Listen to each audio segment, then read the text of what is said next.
Kia ora, New Zealand. Welcome to Sweet Chain Live. My name's Matt Drake. This is episode 103.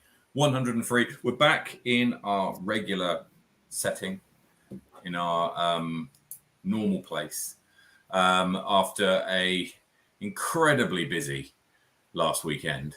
Brady, have you recovered yet? Yeah, I think so. But I may have brought a bug back with me from Christchurch, so I'm hoping that blows over too. What, like an illness? Yeah, I've had a bit of a fever today, but that's all right. Hanging in there. Wellington's been super stunning and gorgeous and normal temperature for me. So the idea of that 30-degree heat that we were playing in on the weekend, whew, certainly takes it out of you. I have not drank that much water on the course in a long time. How about you? You make it through? How you survive? And you're at Party Central. I was for a period of time. The heat in Christchurch was something else. We'll get onto to it in a little bit more detail a bit later on when we do our review of the tournament. But yeah, the temperature since the weekend has been a lot better. Back here in Wellington, there's a bit of a breeze around, which is nice, and it's not ridiculously warm. So yeah. Anyway, we've got a great show for you tonight. First up, we're going to be going through some hot scores from around the country, and then we're going to be bringing in your South Island champion, Ethan Stout. Will be joining us live to answer a few questions and to get his take on the experience of the last weekend. Then we're going to do a bit of a tournament review. Brady and I, we're going to be looking over there's a lot of comments made about the feel of the tournament and the vibe that was going on. We're going to discuss that in a bit more detail. We've got some information that's, if you missed the Sunday night's episode, then we got some information on the Discmania 1 in 4 announcement. We're going to go over Sweet Chain tipping. There was some winners and losers following the weekend. And we'll go through some of the odds. Some of them are quite funny. And then we'll be going through upcoming events and rounding it off with the power rankings. So first up, Brady, take us through the South. Let's go through the South as ever, starting Queen's Park, Invercargill. Queenstown's Russell King shoots the hot round with a -10. So good shooting, Russell. Chingford Park, Traveling American Avery Jenkins and Maverick Robinson tie with a hot round of -6. And Avery Jenkins takes out Brockville with another -6. Up to the Wakatipu Basin, Queenstown Garden, Maverick Robertson shoots the 10 down for the hot round this week. And, Wellington Zone, Nick Panu shoots -4 at Tucker's Beach. Over the Crown Range, Ely Point, Luke Godfrey shoots -3 to take the hot round. And Cooper Salas gets it done in Lismore with a 12 under par hot round. Up to the Garden City, where the Garden City Open was held, Jeremy Brockenshire shoots the hot round at Jelly, -14 this week. And at Ascot Park, Daniel Frost, fellow Southern Hemisphere. Daniel Frost was over from Australia, ACT. So he's a Canberra man. Shoots -10 at Ascot for the hot round. Queen's Park Reserve, John Scott, top spot, -7. Brooker Ave sees Jasper Vandermeer and Callie Thompson tying with a -4. And up at Taylor River Reserve, Matthew Frank shoots a +1 for the hot round this week. What do you got in the north, Matt? In the north, starting at Berrenpool, we've got Simon Fogarty hits a 7 under par. It's the second week in a row that he's taken out the hot score, and Ben Morrison's effort at a koi of 5 under par is enough for the hot round. Andy Davies 3 under par at Harcourt Park was shot at league last night and is enough to take the honours this week. And at Linklater, Joel Simpson's 8 under par, incredible score on that par 32. Brian Rawlins shoots 2 under at Maryland's, and Brendan Rambord shoots +5 at Spa Park Reds. Paris Halstead 3 down at McLaren's, and Henderson saw Tim Marshall go round in 9 under par. So well done to all of them. Now, there has been, I got some comments and I got some people come to see me. Obviously, we were in Christchurch last weekend. I saw some people that I'd never met before, some people watched the show. And it was great to meet everybody who does watch that I haven't met before. And I got some comments about the courses that we feature in Hot Scores. All right. So just to clarify, we probably can't do all of the scores from every course in the country, right? Because there's a few. But what we attempt to do is we attempt to do about the top 20 to 25, and we maybe throw in a couple of other courses that might not make the top 20 because we like them. And that's kind of how we do it. Now, it being the time of the year it is, we're due to be doing a stats show pretty soon where we're going to be breaking down all of the stats from UDisc. We get the statistics directly from UDisc. It's the best way that we have of getting rounds played in a consolidated area and in a consolidated format. And we'll be doing a show. I'll actually be doing a live stream, which might be quite boring for some people, where I'll be building the presentation from scratch, and it'll be very casual. I'll just be talking through what I'm doing whilst we're doing it. If you want to join us for that, I'll probably just limit it to Twitch actually, because it might be a bit dull for YouTube, but we'll see. So yeah, that's coming. We're going to be having a look at the courses that make it and those that don't. So you could find that your favorite course then soon gets a mention. We will be throwing in the new Nelson course. Brady, you messaged me about this earlier today. Yeah, so Bradbury's going in at the moment, and they have Saxon Field, which they installed a few months ago at the beginning of summer. So yeah, Nelson's growing super fast, and supposedly I've heard there's really good developments at Rabbit Island. It used to be a tough technical wooded course at 18 holes, and it's about to be expanded to somewhere between 36 and 45. So council have given them the green light for the whole end of the island. So it's going to be incredible. I look forward to that project being completed. Fantastic. Yeah, I saw a picture or two that a fellow Wellingtonian disc golfer, Michaela, shared on her socials from one of the Nelson courses, I think. Recently, looks lovely down there. Okay, right. Now, let's bring him in. Our guest this evening is none other than your South Island champion. It's Mr. Ethan Stout. Good evening, Ethan. Good evening. How you doing? Right place. There we are. How are you? How are you doing? Oh, yeah, not too bad. Now, have you recovered from the weekend? Nearly, maybe. This is a big week, particularly when you jam Highlander in the weekend before. It was only off Friday playing Highlander, Saturday, Sunday. Back at work for a couple of days and away. Away Wednesday, practice Thursday, Friday, Saturday, Sunday. Come home Monday, so yeah, it's been busy to say the least. But yeah, no, good. Disc golf's always good. Excellent. That would have been pretty. No, go on, Brady. Do you feel hungry? So you talked about Highlander was just before a smaller national event, and then you have this championship. Are you sweet, sweat off the brow, I can relax a little bit, or is this hungry, foot on the gas, let's just keep going? Yeah, I guess the way I kind of looking at it lately is that winning is nice, and obviously winning the weekend was really, really nice. But often winning's often linked to playing good, but you can play good and not win. So it's more trying to play good, and keep up, because I might not win every weekend, and I most certainly won't win every weekend. But you can control how you play, and if I can keep playing good to what I hold my standard as good, I'm happy to finish last. If I can look back and go, I've played as good as I can, more or less. But yeah. Talk us through how your kind of weekend went, right? So you were on the first in the first round. You finished the round and you're tied fourth, I think, and you make it onto the lead card by virtue of a lower PDGA number. And so how are you feeling at that point? Yeah, first round was probably, I don't know, maybe my best round in some ways, because I was a little bit shaky from some shorter range putts, but I managed to birdie 16, par 17, birdie 18 to finish with a couple of big putts down that stretch, to put myself at that good number. And my round wasn't trending.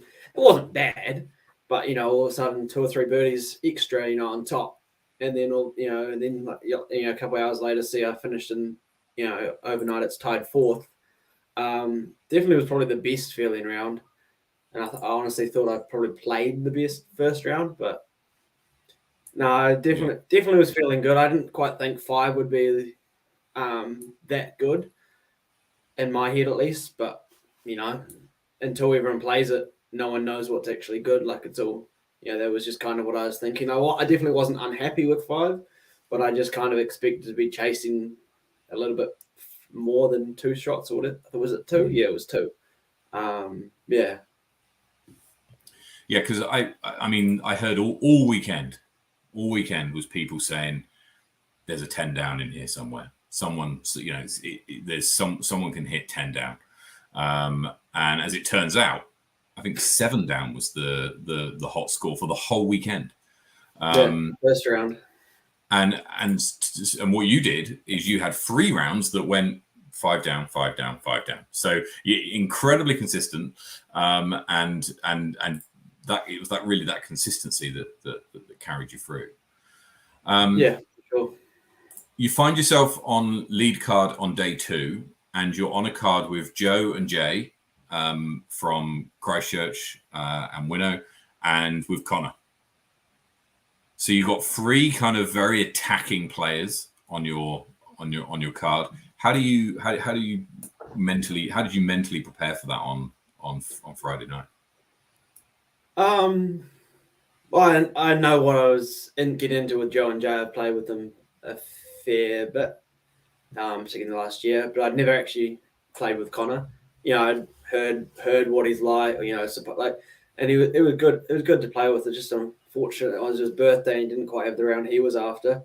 But I didn't really know. Like I'd heard rumors about what Connor could be like, but I knew what Jay and Joe were like, and I definitely agree. They definitely a bit more aggressive, particularly around the greens than some other players might be. But yeah, I wasn't worried too much because, you can only. I was just trying to focus on what I could do. Like I just said before, if I went out and shot what I thought was good, and fell off league card, that would be fine by me. And you just got to worry.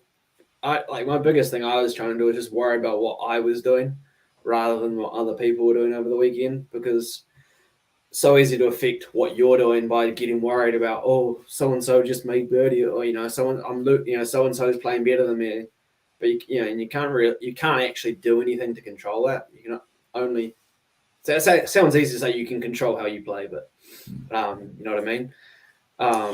Yeah. Do you find it easier as a?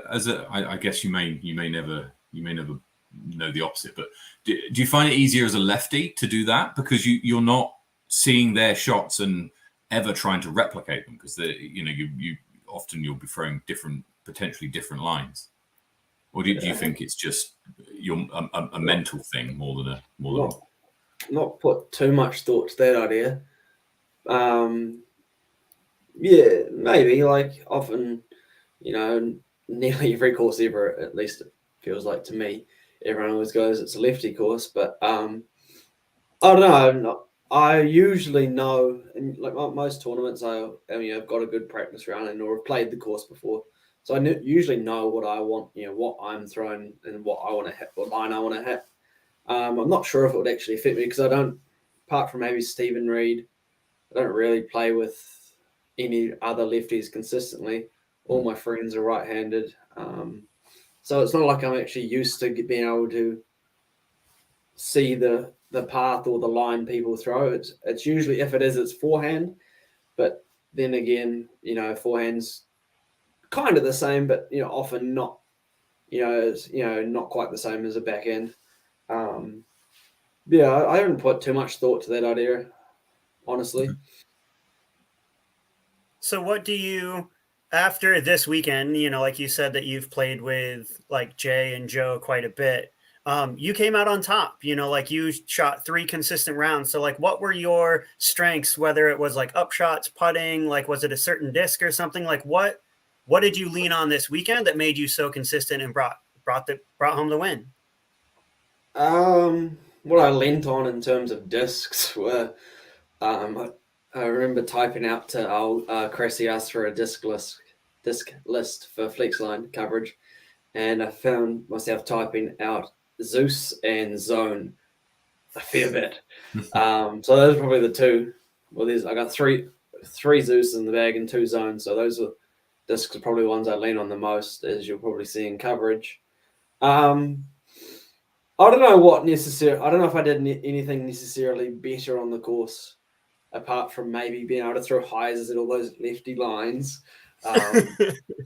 But I'd say the biggest thing for me, I putted as good as I'd expect myself to.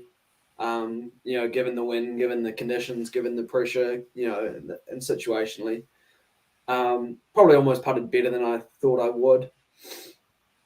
Definitely didn't putt perfect. Definitely didn't throw perfect. The thing I think probably won it for me was I definitely had a very good mental resilience. I coming into it, I had quite high confidence. So, I made plenty in the final round. I made plenty of mistakes. But after almost every mistake I make, I bounce back. And it's a 20-foot putt that I just missed. And I'd make the next one. And I just felt like probably my short-term memory, rather than letting those mistakes weigh you down and cost you a shot on the next hole or two, and miss birdies potentially. I was definitely quite quick to go, oh, well, that's behind me. Like on 17, I heard Maverick say, because he was the only one that heard, obviously wasn't quite the way I intended to walk off the hole. But, and I just said to myself, I was like, you're driving home on Monday, it's 8 hours. You're going to be angry on Monday. You can be angry on Monday. You can be angry, you got forever to be upset at what you've just done. But that can wait. You've got one hole to play and just, let yourself play the hole.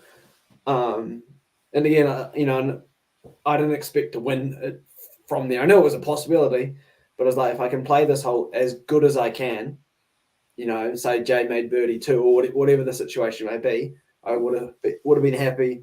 Still definitely would have maybe looked back at a little bit of regret on 17. But I just think I was very good. The short-term memory, to not let the errors compound, and affect later holes. It's a very, very tough thing to do, especially when you're at the business end of a tournament, and there's two shot swing on hole 17 as there was, and then to step up onto hole 18 and clutch that approach shot was very impressive to see. And we've spoken before on the show about how you can get this mindset of I've got all day tomorrow to be angry, and I can sit in the back of the car and sulk if I'm all the way for the 8 hours, and that's the time to express that emotion. How do you is it something that you can train? Is it something that you can practice, or is it just something that you've got to be really disciplined in telling yourself? Probably a little bit of everything. I think, it's tough, and it's probably something that's helped me with my putting is particularly putting, because most people know it's probably my biggest weakness, at least historically.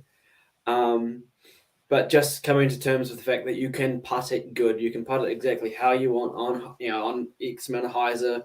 You can throw a shot, you can make a putt exactly how you want to and how you've trained to, and it not go in, or the shot kick and hit a tree and go out of bounds, or whatever it may be, end up short, roll away, all these possibilities that you can't really control.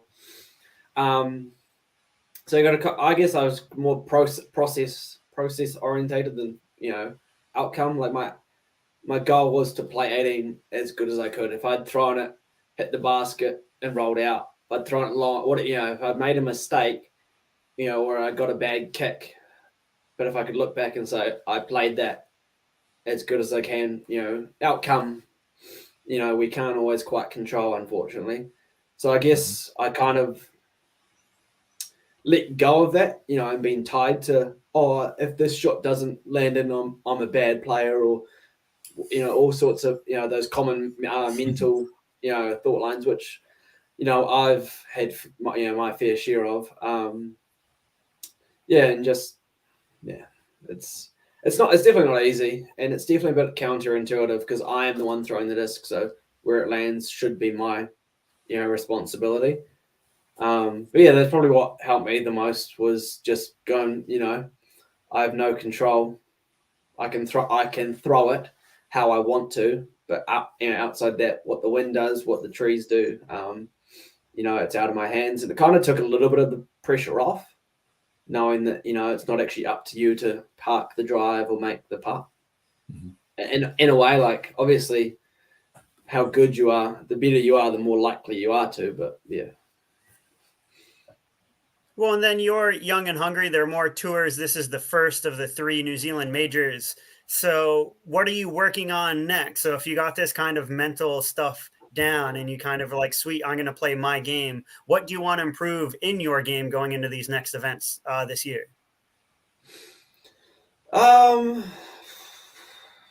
Biggest one would be putting. Like, I putted well, and there's looking back on the weekend, there's a few holes I wish I hadn't putted with the mindset up, that on a certain hole once or twice. But like I made 6 bogeys over the weekend. 3 of them were from triple putts, and 2 of them, not least 17, were on the final round. Yeah, exactly. Don't tell anyone. But I was definitely happy, and I'm not going on, and I still have a lot of confidence in my putt. But you can be happy, but you can also be realistic and go, oh, well, I did triple putt after throwing the closest drive on hole 7, and made bogey, as everyone was more or less out of position. So probably putting and mental, because the mental game is, almost always the telling factor, I guess. Mm-hmm. So what's the plan from here then? Have you got you obviously got nationals in just over 3 weeks' time? Will we see you at the Classic as well? Undecided. We'll see. I have not registered for the Classic. I'll obviously be playing nationals down the road. On a course I very much fancy, in a park I very much love throwing discs. So yeah, it adds a little bit of pressure going into that, but I've got a few weeks to get my head around it and get my head right. But yeah, nationals will be the next one. I probably won't play the Classic because, shocker, I will probably spend that weekend in the park practicing. But yeah, after nationals I think the next one will be North Island's 2. Is it 2 weeks after? 2 weeks after. Yeah. North Island's 2 weeks after, and further on, I could tell you what I would like to play, but we're pretty bad in New Zealand. We don't have tour dates out. Well, Paradise is the week after. Nationals. That's. I'd love to, but spinning to my boss that I need Wednesday to fly, Thursday to practice, Friday, Saturday, Sunday to play, Monday to fly, to come work Tuesday to go, or Tuesday, Wednesday to go. Oh, can I win? Thursday, Friday, Monday, off as well. Probably. I haven't even asked. It's not. It's going to be a no.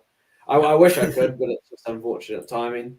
And I have been okayed from work for time off to go to the States, with Levi for Junior Worlds. So I guess I can't complain too much. I'll probably okaying, North Islands leave for North Islands and stuff. So yeah. Yeah, sorry, Paradise was the week after Topol, not the week after Nationals. And then there's Yeah. the Bottle Lake Open at the new Christchurch Bottle Lake course, which is on the first weekend in April. It's the next one that's after that. Excellent. So, in terms of, is it just in the back garden then with the putters in hand? Is that the next step for you? Yeah, just repetition, because like at last I think I could have putted better. A lot, looking back ago, a lot of it was like I'm an 80% circle one putter. You can't be mad when you putt 80% in circle one, because it's just how good you are. Obviously you could putt better for short periods like a round or maybe even a tournament, but your statistics do come into it. How you're only as good as how much practice you've done. So whilst, like I say, I missed a lot, I definitely thought I gave myself a good fair amount of opportunities. So I'm not too concerned, and my confidence stayed up there. Had just as much confidence that the next one would go in, as I did the first, even though a couple of times they flew right over the basket or right, didn't even connect with chains. But you got to do that sometimes, I guess. And so, how was your off the course? What were your thoughts on the tournament, the way it was run, the vibe of the place, the experience, I guess? It was. I thought it was good. I didn't have a lot of high hopes, because it was a lot of those Christchurch guys, first time getting in behind an event. So I wasn't, expecting for it to be knocked out of the park, because I didn't think they was, seasoned at it. But I definitely thought they pretty much knocked it out of the park anyhow. They did quite well. There was good warm up areas. Not that I actually used any of them. Plenty of practice baskets out. Great facilities, and the course was up by the time we rocked up on Thursday, about 10ish, 10:30ish to practice. So no, I thought it was well run. Everything went as it should, and my only comments I had made were just about ratings and course and the course design. There was about 6 holes I counted, about 6, like 1, 3, 13, 16, just to name a few. Those holes, often would have 2 birdies all day in the MPO field, or would have 5 birdies for the tournament. From 50 people playing 3 times is 150 players, and 5 birdies doesn't really help with score separation. Didn't necessarily think they were all bad holes. I just thought that there was a few too many bonuses, because obviously I ended up winning, and I barely cracked 990 average, I think, for the event, which was a bit surprising. So just a bit, but that's not really down to, you can't control how the ratings come out, but I just thought there would be something to work on, a little bit of a modification, and on a couple of those holes to make them a bit easier, just so you're getting maybe 5-10 birdies around rather than the tournament, and in a field of 50. But no, I thought it was definitely, obviously worth my time because I won. But had I finished last, I still would have enjoyed myself, and thought it was a well-run event. Fantastic. Excellent. I think that more or less does it for us this evening. It looks like it's getting dark there in Invercargill, so leave you to your evening.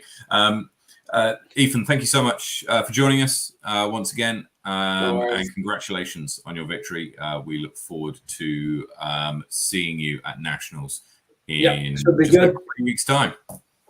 Sweet as. See you, Ethan. Okay, have a good night. Cheers. Catch you later.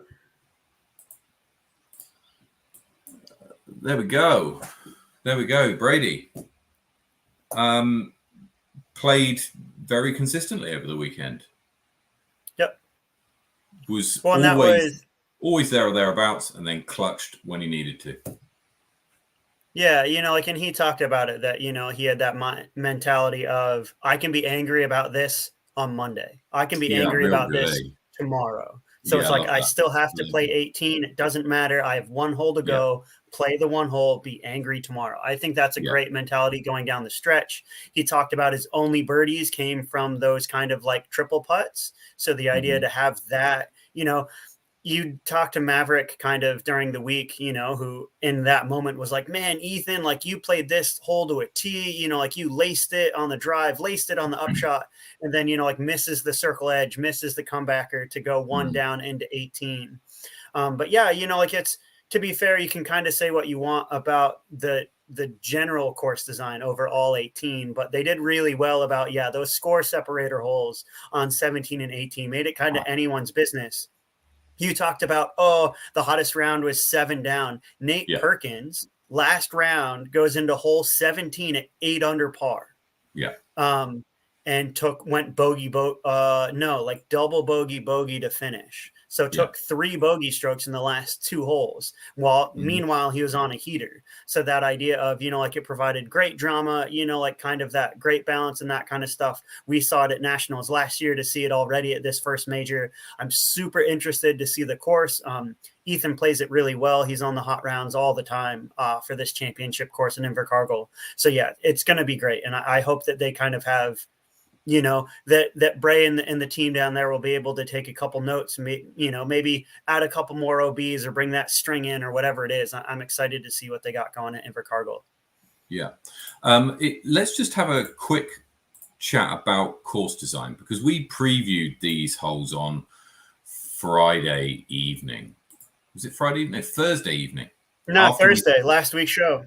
That's it. After we'd played the course.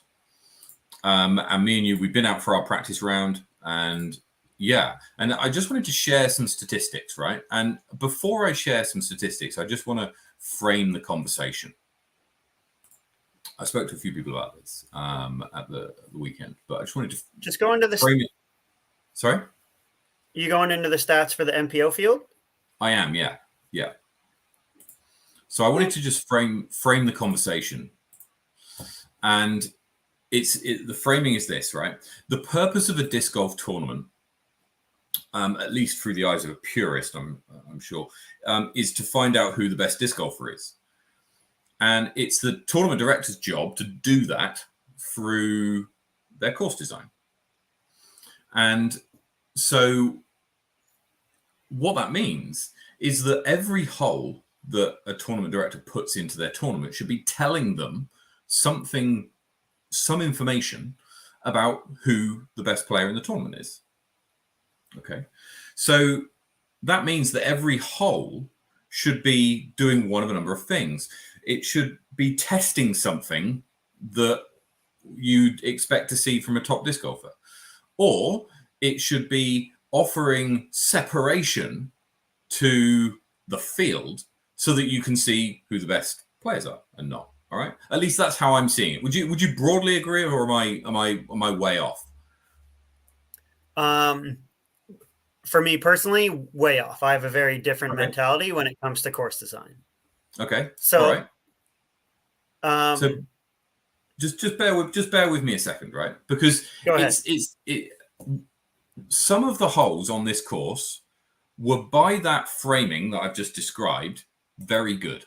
All right. So you've got things like hole 18 and hole 17 were very good at separating people. You can see here, 23% of people, this is the third round. On hole 18, 23% of people took birdies, 15% took pars, 45% took bogeys, and then 11% took worse than a bogey. All right. Or the rest took worse than a bogey. It was about 15-20% there. Hole 17 is another great example of a very good hole. There's a good portion of people taking birdies, a good portion of people taking pars, and a good portion of people taking bogey or worse. So you've got lots of separation there. It's helping you to sort out the field into who are the best players. There were a few holes where that didn't happen. Okay, and the holes that they're actually on the screen there is holes 1 and 3, where you've got a lot of people taking par. It was almost too easy to par the hole, right? And so it was a hole one, especially. It was for the vast majority of players, it was too far to get to Circle's Edge in one. But for most people, was easy to get to inside circle or bullseye in two. And we could go through the rest of it. Also, the first 8 holes, I think 6 really set up well for the lefty, and had that kind of general left to right movement. Not dog legs or anything necessarily, but there was a general left to right movement in at least 6 of the first 8 holes. I thought, however, there were some absolutely fantastic holes there. I really enjoyed hole 10, the par 5. Enjoyed that, not least because I managed to get a birdie on it at least once. And there were a few other 17. I love 17, even though I took a 6, a 7, and an 8 on 17 in that order as well. You can imagine my my delight at taking this snowman on the 3rd round in hole 17 to wreck my scorecard. But hey ho, and you won your bet, Brady. You don't have to give any discs away for I didn't want to win it. I wanted you to win it. You talked about this is how I'm going to do it. This is how I'm going to par. And I'm like, awesome. I have way too much plastic in my collection. I need to sell it or give it away. This was the perfect opportunity. All right. Look, we'll repeat it in Nationals then. We'll find the signature hole at Nationals, and I'll tell you how I'm going to play it. I'm not even sure I'm playing the same course as you, but we'll figure something out. And we'll figure something out, and we'll do a repeat. Okay, we'll figure something out. Give us your thoughts as a tournament designer or as a course designer and tournament director on the course on the weekend, and also, if you can, how I might be wrong in my framing of the conversation. Well, the big one for me is that I don't like course design. For me, is separate from say tournament course design. And so okay, let's limit it to tournament course design for the moment, because that's what the last weekend was about, and our focus for tonight. Then for me, the idea that I want to create score separation holes, but the idea of you can do that in heaps of different ways. So most notably, Middle Earth Open, if you watch it in Nationals last year, I create the island on hole 10. Which is it's a 92 meter hole downhill, should be pretty stock standard birdie. By putting an island pretty much at Circle's Edge, it creates that separation of, if you're a little errant on the drive, you're most likely going to be taking a 4 because you're not going to be making your circle 2 putt as compared to if you make the circle, you make the putt. So, it's a 2-shot swing, right? You have score separation. And arguably, so that's what I look for in a course. But you can do that with distance. You can do that with OBs. You can do that with mandatories, heaps of different things. And so what I saw over the weekend, the idea of theoretically, it's great example. Jacko and Levi were slated to win, right? And didn't, barely finished in the top 10, I think, for Levi. Played it very well last year. Levi was 9th, Jacko was 24th. That's the MPO. So here we are. So if they're the best players in the country and you want them to win, I mean, it's honestly and I know you love your tipping and that kind of stuff and that sure win kind of deal. Let's have some easy money with Levi and Jacko. Case in point, if they're the best players didn't win. Even Ethan talked about it he didn't have the hot round this weekend, but he played consistent and won. And he won down the stretch because of mentality and playing within himself. And so that idea of I want score separation. So the idea of the other thing too, we talked about ratings a little bit before. Ratings comes down to the average of the field. So the idea of if you don't have holes that have separation, the average of the field is going to be lower. So the idea of in order for you to win, you have to play lights out your skin, be well ahead of everyone else. So the reason why we talked about it in last week's show, what do we think the hot round of the weekend is going to be? And I was dead right. The idea that the hot round was 10-15, 10-23, something like that. In the first round, that 7 down. 10-11. Yeah, 10-11. Yeah. 10, 11. So the idea of with the field being so strong, no one was playing super lights out and having that front like Kana and Egg Monster that we talked about last month. That idea of he shot the 7 down, everyone else was shooting like +2, +3. So his 10 shots made it a 10-23. So with the strength of the field being so high, with no score separation, with the average being super low, it brought all of those ratings down.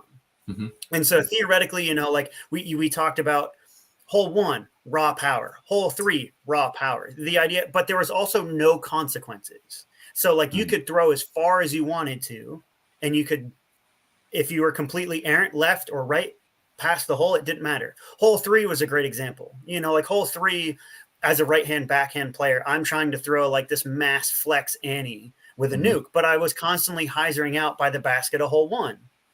No punishment. I could black ace 1 and still take a par on hole 3.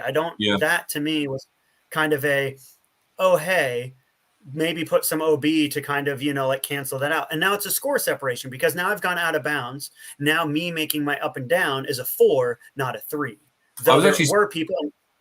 I was actually surprised there wasn't any OB on the crest of that hill. One of the guys on our final card actually threw almost around the basket of hole 1 to make it in. I mean, shanked the drive. But again, you're talking about no consequences. Shanked the drive, got the same score as me, and I put it kind of in the middle of the fairway, and then played the same. So I think that's an interesting point. But we agree on score separation. Which, yes.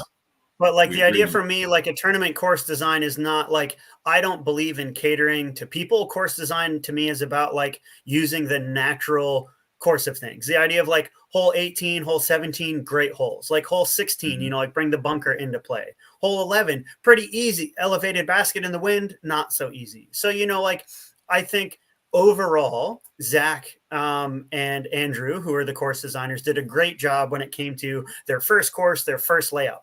I'm really disappointed I didn't get to play the red course. The idea of I'm coming at this event through the eyes of an MPO player. You know what I mean? And arguably we got catered to, like they announced our names for the first round. Like it was a pretty well-developed course for us. We had a huge gallery and that kind of stuff. But I wish I could have followed some of those earlier cards around, and I arguably should have. Like kind of logistics on the weekend didn't make that possible. But seeing the little young gun from Invercargill, like who shot amazing on the weekend, like to follow the FA1, like what did they think of the other course? Like what did they cater to? How is it for everyone, not just the MPO players? You know what I mean? Like, how did you find it? Did you feel that it was catered to MPO? Like, how did you find it in MP40? It's difficult. It's difficult to make that comment from my position of being on the inside, if you know what I mean. Like I was playing on the same course as MPO, due to my I was teeing off relatively early. I'd finished my round just before the lead card started theirs, which was fantastic from being able to finish my round, quickly grab some lunch, and then catch up with them kind of deal. That was good. Certainly, I didn't see anybody who seemed to be disappointed at all in the divisions that played the red course. And from what I heard, the red course was challenging. It was shorter, but it wasn't without its challenge. And yeah, interesting. I think some of the results that we saw at the weekend were quite interesting. And I'd like to just get you. Are you speaking about MA2? Perhaps I'm gonna look right. I'm calling this out. I'm calling this out right now. Right. Tell me how this happens. I know how it happens. So you don't. Yeah, I know how it happens. Right. Let's just have a look. We're gonna go to here. We're gonna go to scores, and we're gonna go Ethan Stout. And you can see here his event average is 992.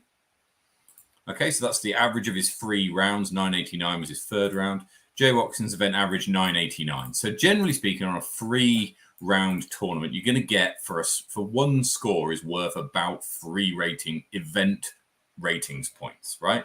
Because 1 round is about 9, so divided by 3 is about 3 points, right? Now we're going to hop over to MA2. that played the red course. And we're going to take a look at the winner, Campbell Brown. Now, first up, Campbell is playing MA2, and Duane is playing MA2 as well. And Duane finishes 11 shots clear of Elliot Faulkner, and Campbell is then 5 shots clear of Duane, right? Campbell's Brown's event average is 988 rated in MA2. Let's just have a quick look at this and see.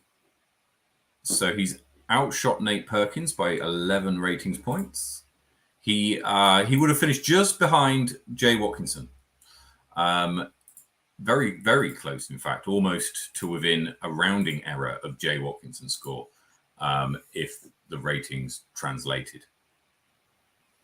Brady, any thoughts? Well, so you're also comparing ratings, which I don't necessarily think you can do because they were playing different courses. The idea of Campbell Brown. But hold it. Don't go to Elliot Faulkner. Isn't the whole point of ratings meant to be that it's a leveler across courses? Now, 921, I can sort of go, yes, someone's had a blinder here, right? And when you look at but we discussed earlier that ratings are based on averages. So the idea of Campbell and Duane. There's two, yeah. Sorry, go on. Shot 5 to 6 shots clear every round of the rest of the field. Mm-hmm. So that is naturally going to make their ratings higher. So the idea of we can't quite compare because we're playing different courses. So the idea of if they were playing in MA1 or the MPO division, would their ratings have been as high? Not a chance. Would they have been shooting 10 down? Probably not either. The hot round for MPO was 7 under. So that idea of even if we compare those, right? So like let's, for argument's sake, say they're playing the same course. So that idea of what was it? It was like 10 down, 9 down, 8 down, right? So they're only 1 to 2 shots clear. So the idea of they're only shooting 10 down, 9. Yeah, 10, 9, 8. That's 10, 9, 8. Yeah. So that idea that would have brought their rating down, if that makes sense. So they would have been shooting 990, arguably still that. But that's kind of why you can't compare like based on ratings. I would say that, yeah, like they're playing considerably higher, 6 to 7 strokes better. So the idea of, I would suggest, especially winning MA2 by this much, that they should be playing MA1 at least. But the whole point of ratings is so that you can compare across different courses on different days at different tournaments, so that I, sat here in Wellington, 928 rated, can go, I'm the same quality of disc golfer as matey who's playing in some random park in Florida, right? Because we're the same rating. That's the whole point of ratings. Have I got that wrong? I thought that was kind of else. What's the point in them, right? Like, what's the point in their existence if it's not to give you an objective measure of who the best disc golfers are? And that's a little bit of insider knowledge from me on the weekend. You talked about it with Maverick on the show a little bit. The idea that like ratings points in New Zealand are probably maybe 10 points lower than they should be stateside. So, like a 970 rated golfer here might be like 960 in the States, or 960 here might be 970 in the States. Yeah, but I think it's not around. Yeah. So the idea though that yes, like ratings is an indicator, but it's also terrible at one-off stuff. So like this is a great example. Like it's great in the long term because of like how it works. But the idea that courses aren't so golf arguably does it better, traditional golf. So the idea that like a course is rated so at X number, and then so based on your score, you get X number, but courses aren't rated in New Zealand, or like courses aren't rated in disc golf. And so, yeah, there's a little bit of the like ratings is supposed to kind of help. And, like it kind of helps gauge and like that kind of stuff, but it's more over time and like averages over time, and it's the idea of like, why does the Memorial, Why does like Fountain Hills or whatever it is in Arizona score so well? Why are those ratings 1100 plus, right? Has like 4 of the 5 of them. It's because of the score separation holes. Because if you're on, you can shoot 16 under par. If you're off, you can shoot 16 over par. And the difference is about a meter on each hole. So, like it's like ratings are good. They're terrible in the short term. They're better on the like long average and that kind of stuff. And they're just indicators. It still comes down to Levi talked about it best, right? He said his first round was his best round. His last round, he didn't feel as good. He shot 5 down. So arguably his rating should have never changed round to round, but it did. So the idea of you can't quite say there's more at play that go into ratings. So you can't like say one person on one course on one day and compare them to another person on another course. Yeah, over time, arguably, sure, he might play hotter than that. But he's also playing in like MA2 and shot points clear. So like that rating isn't as accurate as it could be in a stronger field. Yes. Well, anyway, I think there might be some raised eyebrows if Campbell or Duane turn up in MA2 at future tournaments, given that they've absolutely bossed MA2 this week. A conversation I got into at the weekend, you can currently, with the exception of some very extreme examples and that don't lend themselves well to New Zealand circumstances, choose which division you play in. So I can pretty much turn up and I think I could play in like MA3 or MA4 even, right? Given that my rating is that low, right? Mm-hmm. What are your thoughts on that? Do you think that division should be decided by rating, or do you think that people should be allowed to enter whatever division they like? Good call. This is something that, New Zealand arguably has a lot of new players, like Jay Watkinson, who pops on the scene as one of the best players, like has his first couple events, easily could have, the term that is thrown around is like sandbag. Mm-hmm. So you can play up is what I'm saying, right? So if you're me and you're whatever rating I am, that might say, okay, so you slot into this division, but I can say, and actually I want to play the division above if I want. I just can't.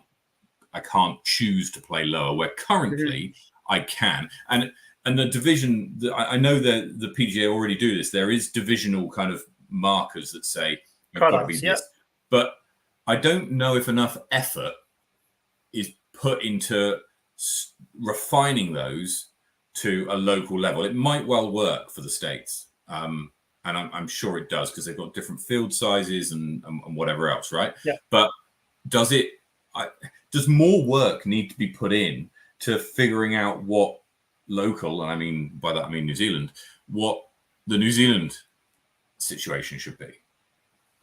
I would say yes. Australia adopted a system years ago that's similar to what the States has. So in order to play in a certain division, you need to have a certain rating.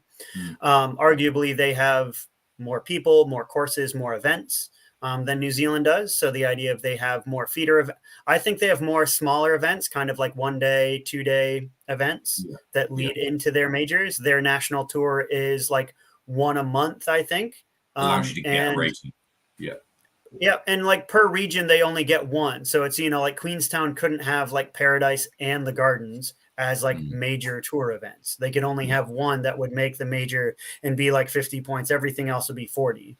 And so, like similar to how they've set up in the States, like I think we could be better organized as a tour and as a nation. It's one of the things that, we are slowly working on in the background at NZDG to kind of clean up and see what the future looks like for NZDG as we do grow. And so how do we grow that? Like is ratings and cutoffs a good thing?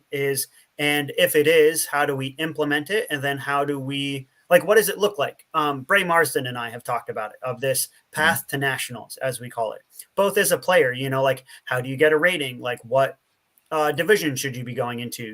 Like What happens if you do win in your division? Should you move up? Should you not? And also as a TD, what is it like to design a course? What is it like to run an event? Like the devil's in the details and that kind of stuff. So yeah, we are kind of starting to create that path and see what it looks like. And arguably, I think ratings will come into play in that, but not as a one-off event, more as a sweet, you need to be a propagator. You need to have X amount of rounds, and then how you get those. So yeah, I definitely think it'll come in the future. Maybe not next year, but like the year after, that kind of stuff. I wouldn't be surprised to see that kind of start filtering in as we grow as a sport. Yeah. I'm just having a look actually at the ratings requirements for on the PGA side. This is all on the PGA side, Yep. right?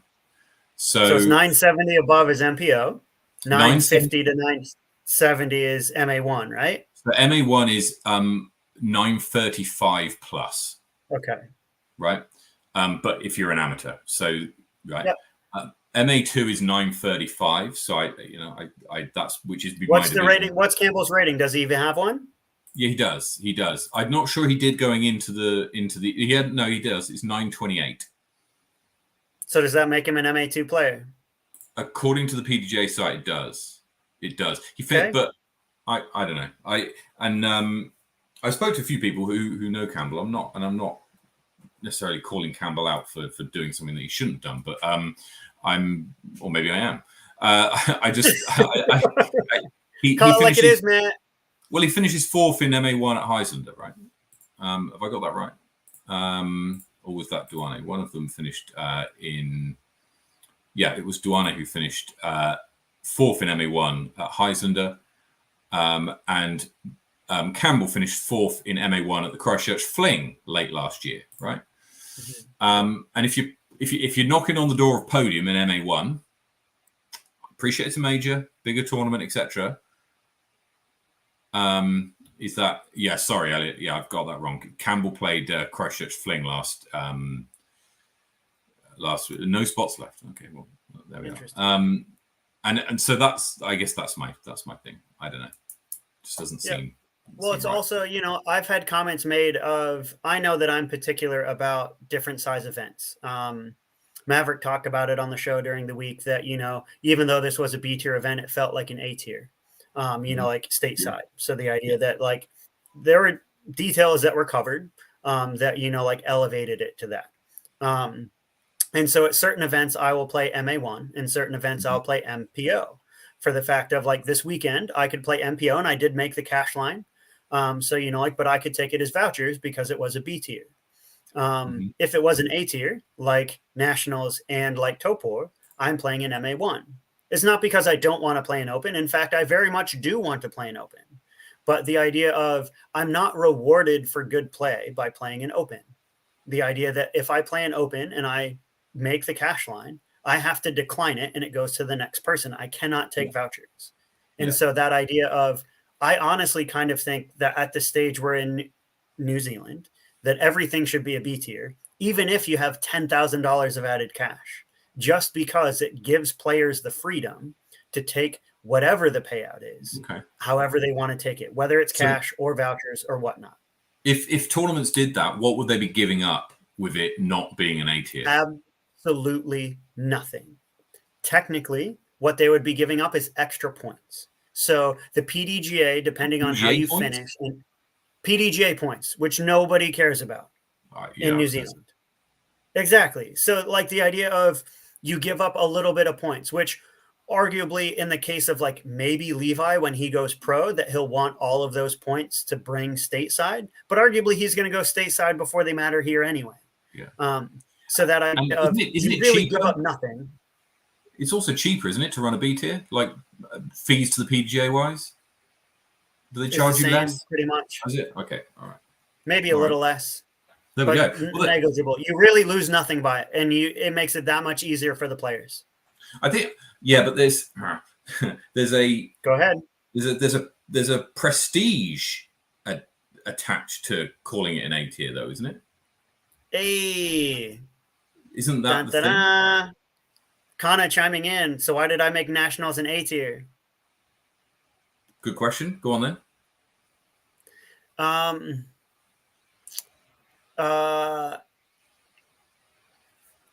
tier was a goal. And I mean, like, arguably the whole B tier thing is in retrospect of what I achieved with nationals last year.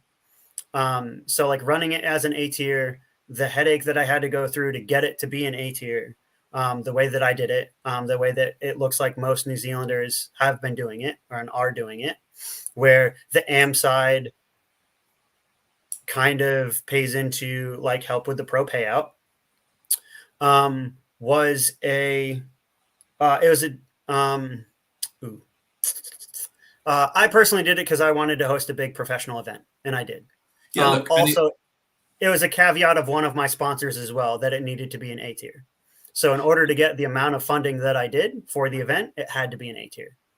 It's also legitimate to say, you know, it's we've learned from things that we've done in the past, and actually that I agree with your comment about it. Events should be B tiers. I agree that's what we should. That's what it should be. And Yes. we can still be doing everything that we're doing now. The idea that, you know, like we can still have marquees on every tee. We can still have great trophies. We can still have large fields. We can still have large payouts. We can do all the things that we are doing. And literally, it's just a couple numbers in the back end of the PDGA that changes the difference between an A tier and a B tier. If you look at it in the States, it's more prevalent in the States because you can only have like one A tier like per region, like per area. Yeah, so there's a prestige to it. Right? Yeah. Yeah. And so the idea of, so what happens is, like, yes, you have the big tournaments that have all now become like the pro tour, but in places like Texas, where there are tens of thousands of disc golf players and hundreds of events a year, the idea that you'll have B tiers that are paying out better than the A tier that year, just because that's how it works and how sponsorship works, you know, like that. Sometimes that's just how it is. And it doesn't mean you can't hold a marquee event, a major event, even if it's a B tier event. You know, like, yeah, by making it an A tier, you don't necessarily gain as much as you think you do, in my opinion. Okay. All right. Well, look, we'll be following it, and we'll be looking to see what other tournaments put an A tier badge. There are two. The two majors this year are both A tiers. Both Taupo and Invercargill are A tiers. Are both A tiers, right? Okay. Well, it'll be interesting to see what goes on in the future. I personally, I think, I can't see a credible reason. If you're watching and you do think that actually no, A tiers is the way to go, especially for the big events and the prestige, etc., is worth it. Maybe pop some comments in or write to us. We'd be really keen to hear your thoughts. It's a good discussion, I think, and one that actually makes a practical difference to the way in which tournaments are run in the future. Right. Okay. Enough of Christchurch. Let's look forwards to a few other things that we've got. What's coming up next? Right. Well, I'll tell you what's coming up next. You will have seen Avery Jenkins and Maverick Robertson were in New Zealand, or rather are in currently New Zealand. And I was a bit worried, actually, that when you were doing the hot scores, that you were just going to be reading their two names sort of alternating as you went up the South Island. They managed to snag a few in Dunedin, which was good to see, because they have been on like another 20 courses to play. I believe they're going to Nelson, so I think they played in Queenstown today. It was a late night Tuckers round, or it might have been a late night Gardens round, and then they're going to, if I've got that right, I think they're on their way to Nelson tomorrow. Whoa. And then that's a drive. Indeed, all the way up the west coast, and then on tomorrow's Friday, and then on Saturday, heading back to Christchurch from Nelson. So 2 more big days of driving. I mean, the first day I wonder if they'll hit West Coast, the Esplanade. Yeah. They'll hit Westport, and then they'll go into Nelson. They'll hit Redstone on the way into town, and then they'll be able to do like Isle, Saxton, Brantford, and then Taylor River maybe before they drive back to Christchurch. Taylor River should be on the way back, in Blenheim. And so, I mean, on the first day, they travelled from Christchurch to Dunedin via like Twizel, Tekapo, Waimate. I think they played like eight or nine courses in the first on that first day. They were messaging about it actually, and it was crazy. Some of the numbers they were coming out with. But anyway, later on this week, details to be confirmed at a later date, probably in line with their availability. They'll be announcing the winner, or the result, I should say, of the Discmania 1 in 4, and what do you call it? Competition? Is it a competition? I don't know. The Discmania 1 in 4 is going to be announced a little bit later on. Later on this weekend. So it'll either be Saturday or Sunday. Probably won't be tomorrow night, but it's more likely to be over the weekend. And it's going to be announced live on this show. We're going to get Avery in. He's going to give the announcement and give all of the reasons behind it. So you'll be able to find out exclusively on this show who the winner is. So stay tuned for updates on when that'll be. We'll be sharing details of the show on our social channels, as will NZDSS and Discmania. So keep an eye out on those for when you want to hear all of the details for that. So that should be quite exciting coming up this weekend. Yeah. In fact, Matt, do you have any, let's see, Discmania tactics in your stock? I probably do have a tactic or two. Yes. Do you want me to check? So, yeah, please check. I didn't get to give away a disc, and I really want to. What do you think? And so the Discmania tactic was something that I got a few tactics in stock. Yeah. Perfect. So comment below who's going to be the 1 in 1. Wow. Okay. Yeah. In the comments. A Discmania tactic will come your way. So if you get it right, comment below who's going to be 1 in 1. If we have more than one person, we'll spin the wheel. We'll spin the wheel if there's more than one person who guesses it right. Whoever guesses it right, brand new, courtesy of Sweet Chain. Sweet Chain Music will send you a Discmania tactic for the winner of this giveaway. So comment below. It doesn't matter if it's Twitch or YouTube. Comment below who do you think 1 in 1 is. It ends, this prize giving ends at the announcement. Whether it's Saturday or Sunday, doesn't matter. So you have up to the announcement to make it, and you're going to win. You only get one vote, so choose right. You do. You do get one vote. We'll be looking at the timestamps as well, so make sure don't go trying to bait us into saying that it was the other one. So we'll give it away next week. Sebastian is is getting a lot of votes at the moment. At least 4 votes in for 5. Lots of people voting in for Sebastian. So we're going to see. Brady, can I ask you your guess? Who's your choice?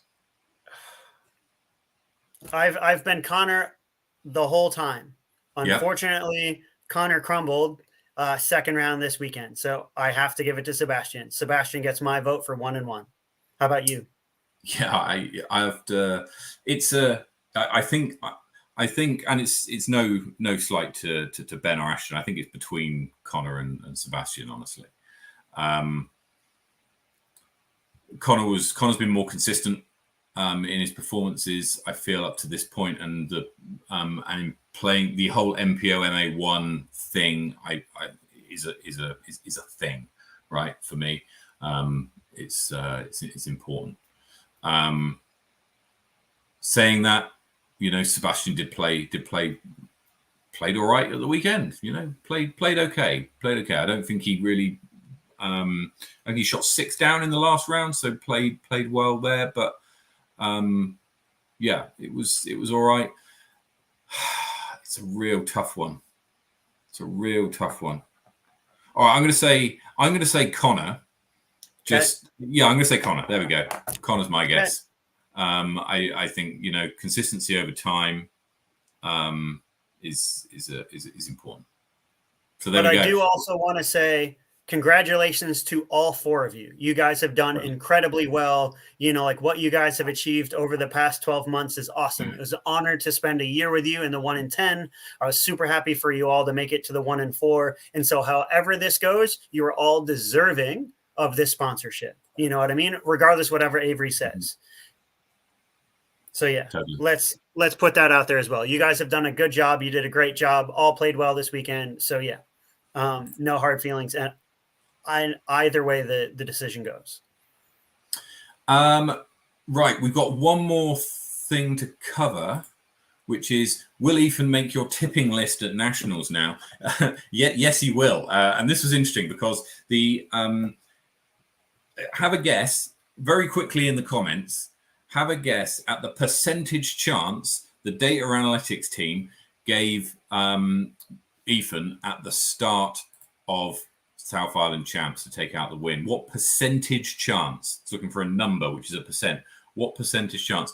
And if you're feeling extra detailed, you can go to two significant figures, which is what the data analytics team gave me. What percentage chance do you think Ethan had of taking out the win at the weekend? And the reason why? So who?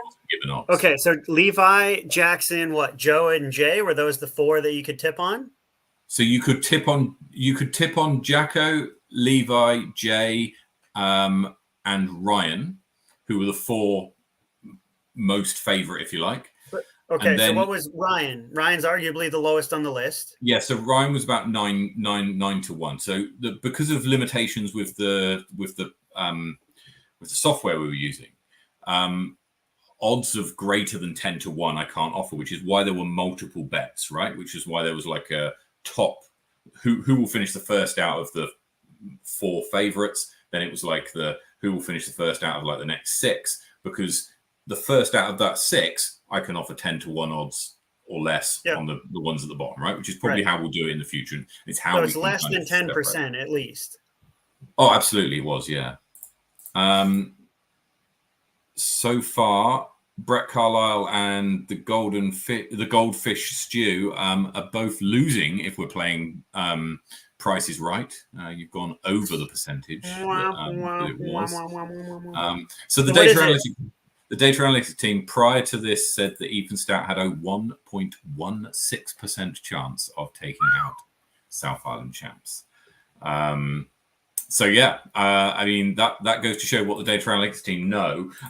It was about. I'll be honest, Brady. It was a bad week for the data analytics team. Normally, Brett, that's your second guess. Normally, the data analytics team is pretty spot on in its guessing. Right, we normally get around 7 or 8 of the top 10, and we normally get about 3 or 4 of the top 5. This week, we only got 1 of the top 5, which was Jay Watkinson, and we only got 6 of the top 10. What we didn't see actually, and let's just bring up the rankings now, because I think this is probably a good time to go into it, because there was some serious movement in places on this. So just grab the rankings a minute. We shared this on Sunday night. The data analytics team were hard at work. As soon as the round cleared, they were at it in putting together the power rankings. And they're also available on sweetchainmusic.co.nz. If you go to the rankings tab of sweetchainmusic.co.nz, you'll see this, and you'll be able to find what we show here as the top 20. But if you're interested to see where you finished and where your ranking changed following the weekend, you can search for your name, and it'll come up even if you're like 200th or whatever. So rankings changed. Ethan Stout jumped 14 spaces up to 4th place following his victory. Simon Feasy actually climbed a spot, which might seem quite a surprise, but given that, Simon beat Jacko and Levi, and so gained kind of points in that regard. In fact, a lot of the field beat Jacko and Levi. So actually the gap between that top 2 and everyone else has closed right up. And a bit later on, we'll do a, do you remember that analytics we did with the bar chasing, where it showed the rankings of everybody moving up and down? We'll do another one of those at some point, because that's quite fun. Make that in the stat show. Indeed. Phil Botter did absolutely fantastic, up 76 places to 17th, with an absolutely outrageous performance. He was predicted by the data analytics team to come in 64th place. Out of everybody who played the blue course, he was predicted to come in 64th and comes in 7th. So incredible jump by Phil. So well done. Well done to him. And to be fair, he has some of the cleanest form in the country. I mentioned to it as well, like he's had such great form for such a long time. So it's great to see him play to his potential. His putting was on fire in the last round. Like he wasn't missing anything, didn't lose confidence for all the 18 holes. And to see him and Andrew Popham actually were going back and forth, like who's throwing lefty, who's throwing righty. They're both a bit ambidextrous. So yeah, it was great to see him do so well. And yeah, he's rewarded for it. So nice shooting Phil on the weekend. His you're right. His form is very pure. Absolutely great that he teaches a lot of kids how to throw, with a form that's as pure as that. It gives someone something good to try and emulate. And also with his putting, I'd say he has got one of the strongest spin putts I think I've seen. And so when it's on, right? But when it's off, it's going long enough. It's a circle one comebacker. Right? Great putt central. Indeed. So yeah, it's fantastic. I've played with Phil a couple of times in sort of casual rounds, and even in casual rounds, bang, the putt goes in. Ridiculous. Anyway, right. So that's the rankings for now. Upcoming events. We've obviously got Queenstown Classic coming up in 2 weeks time, just over 2 weeks time, and then Nationals coming up the week after that. Next week, Brady and I will be talking a little bit about the ladies division at Christchurch, as there was quite a bit of movement and surprise and a little bit of excitement in that division as well, and we haven't really covered it either today or over the weekend. So we want to make sure that we do a good coverage of that. So we'll be talking about that next week. But look out for the special episode that is coming this weekend. That's going to be announcing the Discmania 1 in 4 exclusively on Sweet Chain Live. Whether you're on Discord or on YouTube, please give us a like, follow, and a subscribe. We're going to do another giveaway, actually. The 2 giveaways in a week, Brady. If on Twitch, if we can get to 50 followers, we're going to do a giveaway for those 50 followers, right? So we'll spin the wheel for those 50, and each one will have a chance to win a prize. So if you're not already following us on Twitch, head over to Twitch, hit follow. That's all you need to do. Just create an account and hit follow. You don't doesn't cost you anything, but head over there and you'll be in the draw automatically. I've got a list of all the people to go into the spin the wheel, and when we hit 50, we'll be doing the draw on that.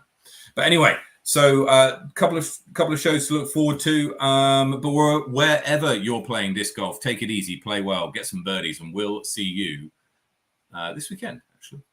See you soon.